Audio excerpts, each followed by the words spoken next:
Todos hemos escuchado alguna vez la historia de Job, el hombre justo, el que lo perdió todo, el que siguió creyendo. Pero si nos detenemos, si dejamos de escucharla como un simple cuento moral y empezamos a verla por lo que realmente es, entonces la historia se vuelve mucho más oscura, más incómoda, más humana, porque Job no es solo el relato de un hombre fiel, es una herida abierta, una pregunta sin respuesta, una historia que no resuelve del todo el misterio del sufrimiento, pero que nos obliga a mirarlo de frente. Y tal vez por eso mismo sigue siendo tan necesaria. En el principio, conocemos a Job como un hombre íntegro, no solo justo, sino admirable, un hombre completo, rico, generoso, temeroso de Dios, el tipo de persona que hace todo bien, que cuida de sus hijos, que reza por ellos cada mañana, que vive con integridad, que honra al Señor incluso cuando nadie lo ve. El modelo de santidad, o al menos de lo que entendemos por santidad, alguien cuya vida parece bendecida por la coherencia entre fe y acción. Vivía en tierra de Uz, un lugar apartado, donde el polvo cubre el horizonte y el sol quema sin piedad. Pero en medio de esa tierra árida, Job florecía. Poseía miles de cabezas de ganado, camellos, asnos y ovejas. Sus siervos eran numerosos, sus campos vastos. Su casa era grande, llena de risas y voces infantiles. Tenía 7 hijos y 3 hijas, y todos compartían juntos banquetes familiares, turnándose para celebrar la vida con alegría y gratitud. Era conocido por su justicia, por su generosidad, por su paciencia y por su temor reverente hacia Dios. Job era el tipo de hombre que no solo oraba por sí mismo, sino que ofrecía sacrificios constantemente por sus hijos, temiendo que alguno hubiera pecado en secreto. Vivía con una conciencia constante de la presencia divina, caminando siempre bajo el peso invisible, pero real de la responsabilidad espiritual. Era bendecido, sí, pero también responsable, y en ese equilibrio parecía haber encontrado paz. Pero entonces ocurre algo que escapa a cualquier lógica, algo que rompe todos los esquemas morales que solemos usar para entender el mundo. Sucede una escena desconcertante, casi inapropiada para un libro sagrado. El adversario Satanás, el acusador, aparece ante Dios, y lo que sigue parece más un juego de apuestas que un relato piadoso. El acusador dice: «Realmente, Job te honra por nada. Toca lo que tiene. Hazlo sufrir y verás cómo te maldice». Y lo peor no es que este ser lo sugiera. Lo peor es que Dios acepta. No solo acepta, sino que da permiso, da acceso. Permite que se desate el caos sobre un hombre inocente. Y ahí comienza la tragedia. El Dios que lo sabe todo, que ve el corazón, que conoce la fidelidad de Job, decide ponerlo a prueba. Y es aquí donde la historia comienza a temblar. Porque no estamos ante un castigo. No hay pecado. No hay culpa. No hay lección previa. No hay error humano que justifique el derrumbe de toda una vida. Solo hay una apuesta, una prueba, un experimento divino con un hombre real como sujeto. Y entonces, en una sola jornada, Job pierde sus riquezas. Llega un mensajero jadeante, sudoroso, con los ojos hinchados de llanto. Le dice que los caldeos atacaron los rebaños y se llevaron todo el ganado, matando a muchos de sus siervos. Antes de que pueda recuperarse de la noticia, otro llega corriendo. Esta vez son los fuegos del cielo los que han caído sobre las ovejas y los pastores, consumiéndolos hasta dejar cenizas.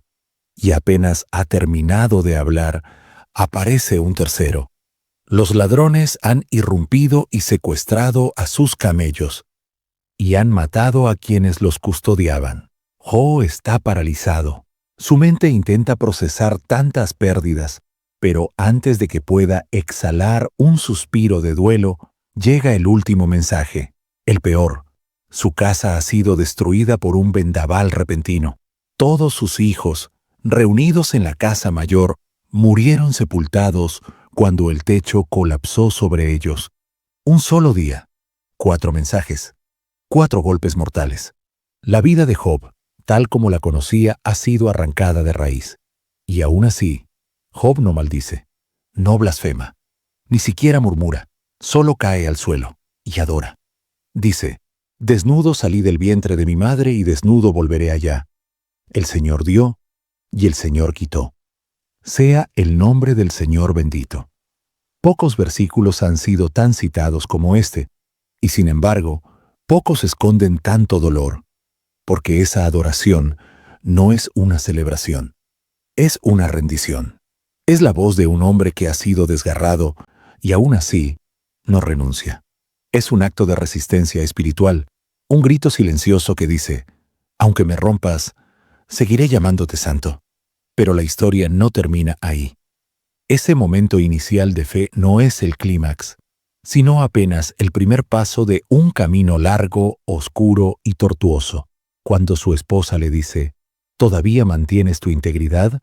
Maldice a Dios y muérete. Job responde: recibiremos de Dios el bien y no el mal. Y en esa frase está el núcleo de todo el dilema humano. ¿Podemos seguir creyendo cuando ya no entendemos? ¿Podemos seguir siendo íntegros cuando todo lo que nos sostiene se derrumba? ¿Qué queda de la fe cuando la lógica se rompe? Los amigos de Job llegan y al principio hacen lo mejor que alguien puede hacer frente al dolor ajeno. Se quedan en silencio. 7 días, 7 noches, sin decir una palabra, solo compartiendo el polvo, compartiendo el dolor, estando presentes, simplemente estando. Pero luego empiezan a hablar, y con sus palabras destruyen la empatía, convierten el consuelo en juicio. Con sus explicaciones simples, intentan cubrir el abismo del sufrimiento con respuestas que no alcanzan. Dicen lo que muchos aún dicen hoy, que el sufrimiento es consecuencia del pecado, que algo habrás hecho, que Dios es justo, y si sufres, es porque lo mereces. Es una teología simple, limpia, tranquilizante, pero cruel, porque cuando todo se explica por culpa, ya no queda lugar para el misterio, ni para el consuelo, ni para la verdad. Job no se queda callado. Job se queja, clama, grita, pregunta y maldice el día en que nació. No maldice a Dios, pero maldice su existencia. Y eso, para muchos, es igual de escandaloso, porque hay quienes piensan que la fe debe ser siempre dulce, siempre controlada, siempre agradecida. Pero Job nos recuerda que también puede ser áspera, desesperada, honesta hasta el punto del grito. Tal vez esa es la parte más honesta de toda la historia, porque hay momentos en que la fe no tiene himnos, solo tiene lamentos. Momentos en los que no hay cánticos, ni sermones, ni oraciones pulidas. Solo hay preguntas rotas, sollozos mudos y la sensación de estar solo en la noche. Job no tiene respuestas. No entiende por qué le pasa lo que le pasa. Y su fe, en el punto más oscuro, es simplemente esta: no renunciar, aún sin sentido, aún sin justicia, aún sin voz de Dios. Y eso lo cambia todo.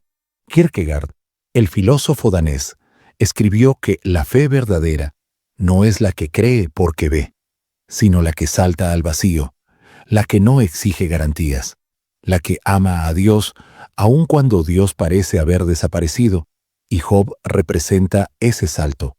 No es un salto ligero, es un salto desde el borde de la desesperación, desde la ruina total, desde el punto en que ya no queda nada excepto la decisión de no soltar la mano invisible. Pero eso no lo hace fácil, ni lo hace justo, porque cuando finalmente Dios habla, y sí, Dios responde pero no explica, su respuesta no es una solución, es un torbellino, una tormenta de preguntas. una revelación que no ofrece respuestas, sino majestad. ¿Dónde estabas tú cuando yo fundaba la tierra? ¿Quién puso límites al mar? ¿Acaso puedes tú gobernar el relámpago o conocer el curso de las estrellas? Y Job guarda silencio, no porque entienda, sino porque ha visto algo más grande, algo que trasciende, algo que no cabe en la lógica de causa y efecto.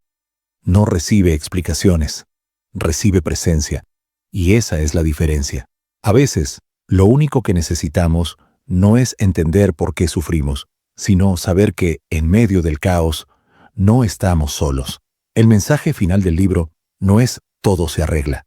Sí, Job recupera bienes, tiene nuevos hijos, pero los otros no vuelven, y el dolor vivido no desaparece. No es un final feliz típico, es un final humano, donde el sufrimiento no se explica del todo, donde Dios no da respuestas, pero tampoco se va, y esa puede ser quizás la forma más alta de fe. Una fe que no necesita garantías, una fe que permanece incluso cuando todo lo demás se ha perdido. Una fe que no depende de que las cosas funcionen como esperamos, sino de que Él sigue siendo Dios, aunque no responda como queremos, porque al final la pregunta de Job no fue contestada, y tal vez nunca lo será, pero su historia nos recuerda que incluso en el polvo, incluso en el dolor, incluso en el silencio de Dios, podemos elegir la integridad, y que tal vez esa sea la forma más pura de creer, no basada en premios o recompensas, no sustentada en respuestas claras ni en promesas que se cumplen a tiempo, sino en la elección consciente de mantener la postura aunque el cielo esté cerrado, aunque el dolor sea insoportable, aunque el mundo diga que ya no vale la pena. Job no sale victorioso porque recuperó sus posesiones, sale victorioso porque no perdió su alma, porque en el centro del huracán decidió no soltar su humanidad, ni su dignidad, ni su fe. Y en eso, Job sigue siendo nuestro compañero de viaje. Un amigo en el polvo, un testigo de que es posible resistir, de que es posible seguir adelante, incluso cuando no hay luz, incluso cuando no hay respuesta, incluso cuando solo queda el silencio, porque a veces, en medio del sufrimiento, eso es lo único que podemos hacer, quedarnos, orar, esperar y contra toda lógica, bendecir.